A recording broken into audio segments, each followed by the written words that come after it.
Welcome to Craig's Gun Channel. This week we're going to cover the Taurus Model 85 Ultralite. The Taurus Model 85 was a small frame 5-shot revolver manufactured by Taurus International, a Brazilian firearm company, and was available in .38 Special. The Model 85 series was marketed for concealed carry and personal protection. These pistols were available in several configurations, including blued steel, stainless steel, polymer frames, and ultralight variants constructed of aluminum and titanium, with steel components where required, such as the lockup assembly and barrel. Patterned cosmetically after similar Smith & Wesson revolvers, the Model 85s could be configured with exposed, bobbed, or shrouded hammers.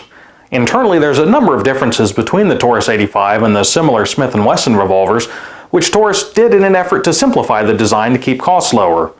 All versions utilized a transfer bar safety, and models manufactured after 1997 featured the Taurus security system, which consists of a keyed socket head type screw which can be locked to prevent the hammer from operating, rendering the firearm safe. The version we're looking at today is a Model 85 I acquired several years ago for concealed carry purposes. I wanted a lightweight pistol, so I selected an ultralight titanium model, which comes in at just over 13 ounces empty, and even though it's one of their lightweight versions, it was still plus P rated. Let's take a closer look. And of course, before working on any firearm, you want to make sure it is free and clear of any ammunition. With the revolver, you just simply open up the cylinder, make sure there is no ammunition in any of the chambers in the cylinder, and we're good and clear to start looking at the controls and features of the Taurus Ultralite. Revolvers, by design, are fairly simple.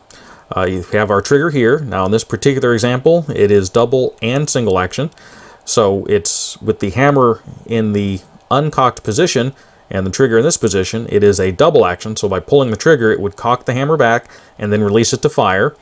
If you cock the hammer back manually, the trigger goes to the single action position, and then it takes just a very small trigger pull to release the hammer. There are no safeties with this revolver. So as far as field stripping and maintenance, you would generally just need to open up the cylinder, clean out the chambers in the cylinder, the bores, and make sure they're clean. Clean the barrel, then wipe everything out, wipe everything down on the firearm, then a light coating of oil for lubrication and corrosion prevention. And that's pretty much it. Now, occasionally, also when you're cleaning, you want to lift the extractor, clean everything out underneath. Just make everything as clean as possible. Now, occasionally, you will get enough corrosion and dirt and grime within the rod that the cylinder goes around, and you may need to remove the cylinder. Now, to do that, you would simply unscrew this rod right here on this particular pistol, and in this one it is very difficult to turn. You may run into that occasionally. You can get some pliers to grip a hold of that. However, you want to make sure you put something on it, leather or something like that, to protect it so you don't hurt the finish. And in for this particular pistol, for example, it is very difficult. So then once you get it started,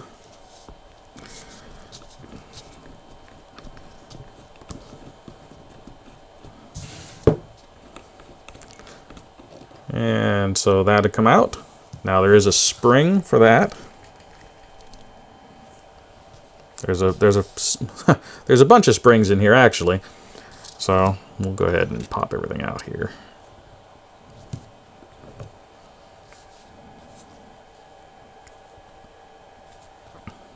This spring actually goes in there. We'll take a look at that in a second. There is a spring right here. This spring goes on that. Now, the cylinder itself, there is some detents and things in there to hold it in place. So you can try removing it, just sliding. Oh, there, this one popped off. And we have another spring assembly here. We have our front bushing, which would go on the cylinder. It goes in right there. So at this point, you would want to clean off, wipe everything down, clean it up. This is not something that you want to do as general field maintenance. This is something that you would only want to do really when it starts to exhibit signs that it needs it. And by that, the cylinder will no longer freely turn, and or you might just, if you shoot a lot, you'll want to do this periodically just to keep it free and clear. But if you, depending on how much you shoot the volume, you don't need to do this very often. Now, as far as further disassembly of the frame, here, I'll just show you something real quick. This little section right here, that little tab, is a spring-loaded catch that locks into the frame right there to hold it in place. And then, of course, what actually locks it in place for this part to work, this little section here locks into this recess here. It's spring-loaded, but that's what goes back and forth to release it. Now, further disassembly is possible. You could remove these screws, take off the grips first, remove the screws.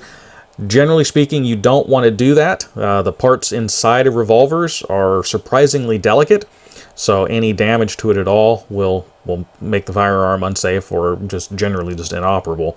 So, for all intents and purposes, this is as far as you would ever want to disassemble a revolver. Any further work, you should probably seek a gunsmith. So, as far as cleaning everything, there again, take a look at that bushing. Of course, it popped off. Now it's going to stay in. Tolerances are generally pretty tight, so here's the bushing. So that would go in place. So reassembly is just the reverse, but we'll go ahead and finish disassembling this. There's the pin right there.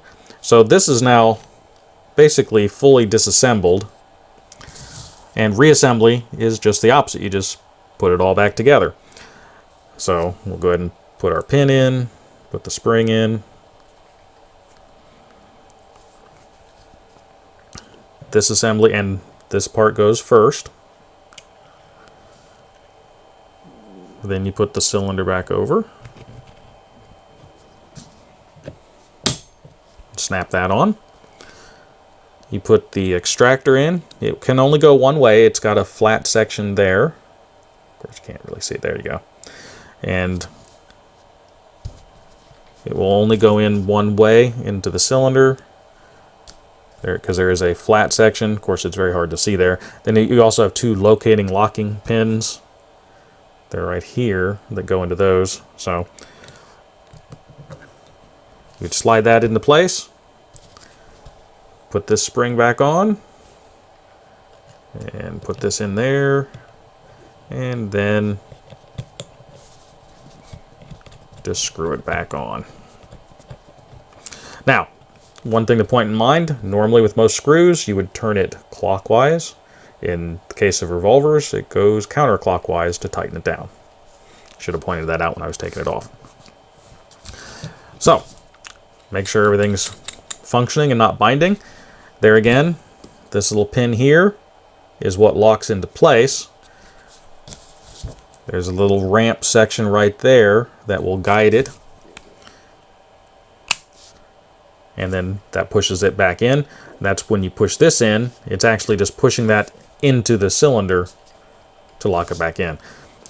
So, and of course make sure you tighten this down all the way, and we're reassembled.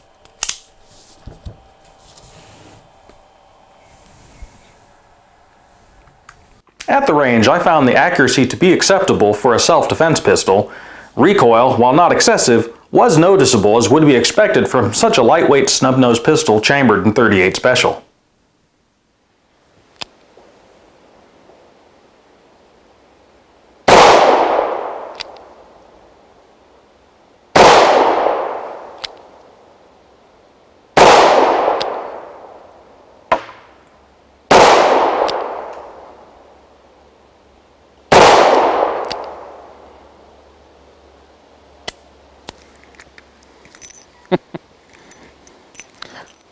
That was a little bit of a flinch. It does look like it's shooting a little bit to the left. There again, from just past history, a lot of that's me, so I'll go ahead and try to adjust for that. The sights are non-adjustable, so.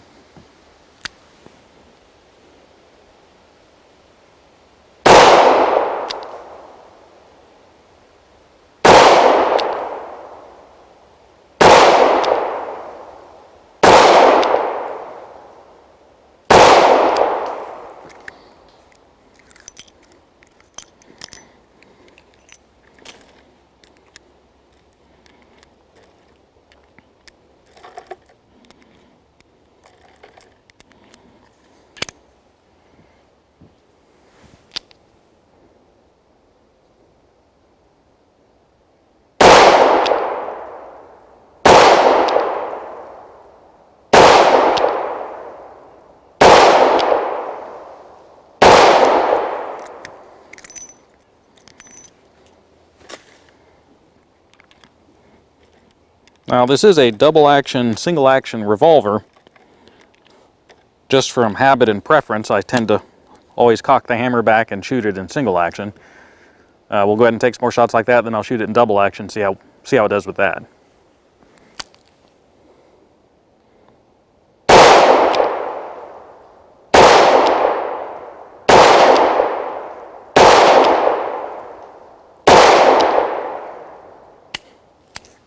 There again, a little bit of a flinch. I'm expecting a 6-shot like my my big revolvers, but it takes a while to get used to. Now, being an ultralight, it is a lightweight revolver, so a little bit of a recoil on it with those 38 special loads.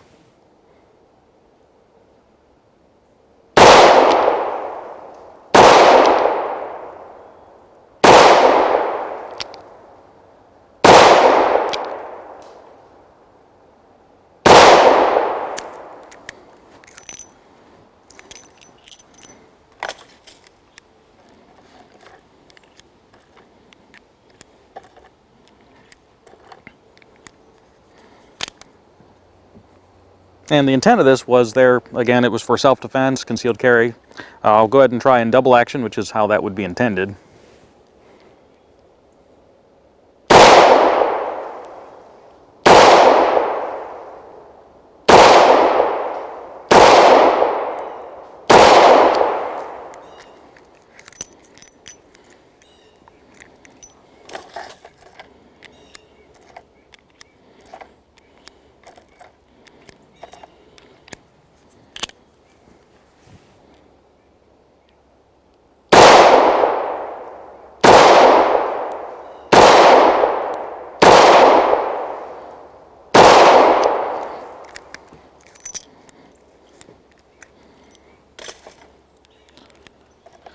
I'm not sure what it is,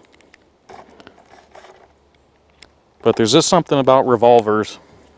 They're very satisfying to shoot.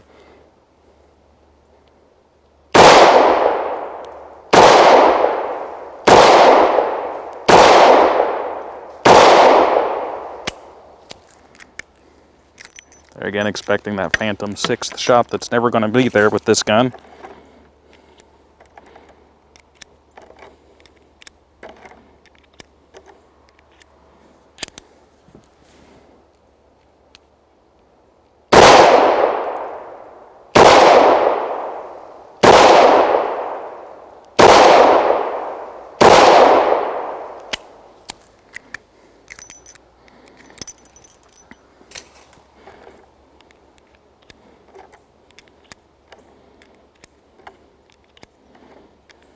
And take 5 more shots here. I'll go ahead and cock the hammer back, and let's take the last 5 that way.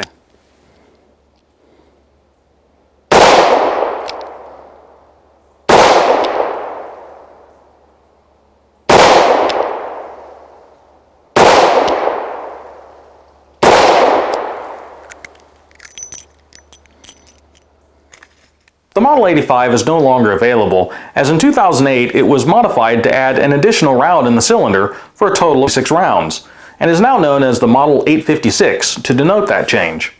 And while the ultralight versions are still available, they now weigh a little more at around 17 ounces, but that does come with that extra round of capacity, and there's a great variety of colors and finishes available today. I hope that this information is of value, and if you liked the video, I would ask that you hit the like button and subscribe if you want to continue to see more like this. At Craig's Gun Channel, my goal is to remain objective and honest about all the opinions I express on the items I feature. I do not receive payment from any of the companies whose products I cover, and I would ask you to please consider supporting the channel via Patreon or by purchasing CGC gear from my website. Links are in the description, and I appreciate your viewership. I value your comments and feedback, and as always, until next week, stay safe.